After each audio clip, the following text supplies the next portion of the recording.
Major ছেলে, যে বরাবর এই পরিবারের ক্ষতি চেয়েছে, তেজকে পথের কাঁটা ভেবে ওকে সরাতে চেয়েছে। তাই এইবারও তেজের ছদ্মবেশে এই বাড়িতে ঢুকতে চেয়েছে।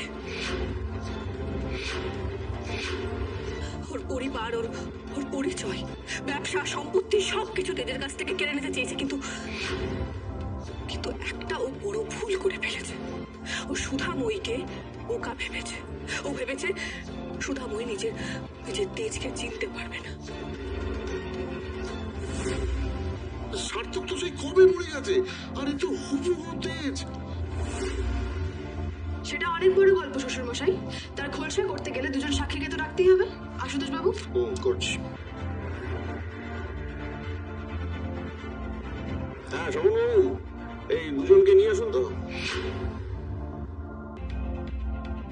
এই যে এই দুই গুণধর, এদের সাহায্যে সার্থক পুরো খেলাটা খেলেছিল।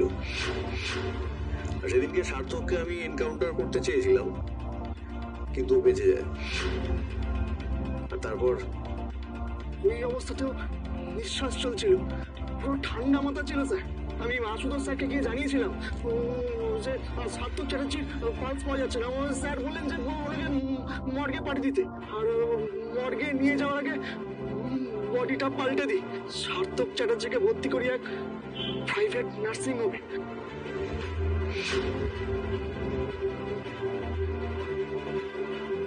আর তারপর একটা দুর্ধর্ষ প্ল্যান বানিয়ে নেয়। আপনি নিজেই দেখুন।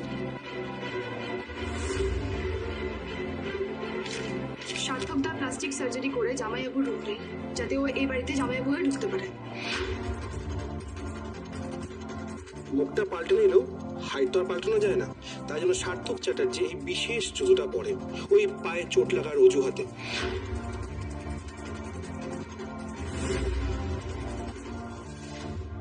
এই জুতোর ভেতরে একটা মোটা সোল আছে, যার সাহায্যে ও দাদা ভাইয়ের হাইটটা ম্যাচ করেছিল। প্ল্যানটা প্রায় ফুল প্রুফ ছিল, কিন্তু ছোট্ট একটা হিসেবের গোলমাল হয়ে যায়। আসলে সার্থক জানতোই না যে তেজ বেঁচে আছে। আর তখনই হিসেবের গোলমাল হয়, আর দুজনে মুখোমুখি দাঁড়ায়।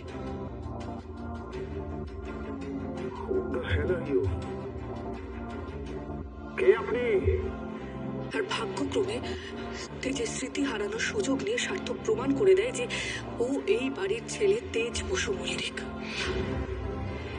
সার্থক আমার আর তেজের জীবনের প্রায় অনেক কথাই জানতো, আর তাতে